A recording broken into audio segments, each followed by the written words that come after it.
Hey everybody, welcome to this week's Marrero Psychology Toolbox. Today I'm going to talk to you about how breathing can make you live longer. Okay, I know that one's a really obvious one, but in reality, I'm going to talk today about the importance of breathing and what you can do to use your breath to feel better, reduce your stress, increase your tolerance to anxiety, and decrease symptoms of mood. So here we go. Here we go. Let's set the stage. So a few fun facts about breathing that you may or may not have known.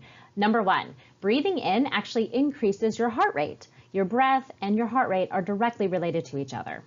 Number two, did you know that 3 minutes of poor breathing actually leads to a 30% decrease in oxygen to the brain and the heart? How many of us breathe really well all the time? The next one, your right lung is actually bigger than your left lung. I mean, it makes sense if you think about where the heart is. And the last one, and I'm going to expand on this one a whole lot today, is that breathing at about 6 breaths per minute or 10 seconds for an entire inhalation and exhalation cycle is your heart's happiest rate. Moving into the nerdy stuff, science, yeah! All right, but seriously though, I know I've talked a lot about the fight or flight response in previous videos, but I cannot emphasize how important this is with managing your stress and anxiety. So on the left, you see the person who's having the relaxation response, and on the right, you see a person having the fight or flight response. And your breath is one of the keys to activating this. So you can actually change your breath rate and activate either your relaxation response or your fight or flight response. And today I'm going to show you exactly how to do that. So take a moment to look at the slide in the middle. And this is exactly how you're going to use your breath to activate either your relaxation response or your fight or flight response. If you notice the person on the left, you're going to see that they're breathing up in the top of their chest right here. And so if somebody were to breathe up here in the top of their chest, like that, what you're going to do is actually activate your sympathetic nervous system. So your heart's going to increase, your blood is going to rush to your muscle groups, and this is going to get ready to fight off this dinosaur that's over there lurking in the distance. Now on your right, you're going to notice that the person is breathing lower, deep into their belly. And so instead of having the upward movement of the chest, their chest actually remains still. And instead they pull the breath deep down into their belly, lowering their diaphragm, and their belly will actually pooch out.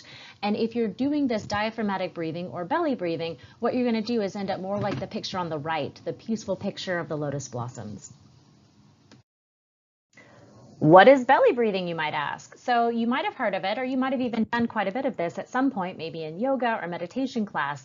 But what I've noticed is even with people who've got quite a bit of extensive experience with this, sometimes they think they're doing belly breathing, but they're not actually quite pulling the air down into their belly in the way that's going to activate the relaxation response. So take a look at the cute little bunny picture. You notice with breath number 1, he's lying on his back. As he inhales, his breath pulls down and his chest stays still, and it actually expands his stomach out. And the opposite is true for the next one. He breathes back out, and again, the chest stays still and the breath comes out, and then repeat. So this is really just focusing on the movement of deep down into your belly while your chest remains relatively still. Okay, so remember when earlier on I said breathing at 6 breaths per minute is your heart's ideal rate?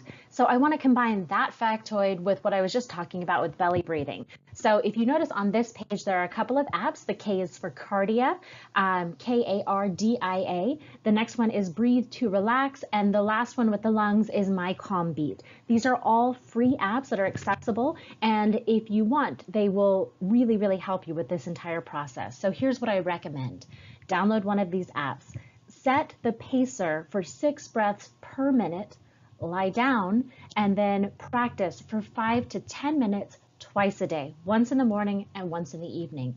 If you practice breathing at the 6 breaths per rate minute, not only do you get, 1, the benefit of and strengthening your parasympathetic nervous response, but 2, it increases your heart rate variability and general wellness overall. So it's really a 1-2 punch.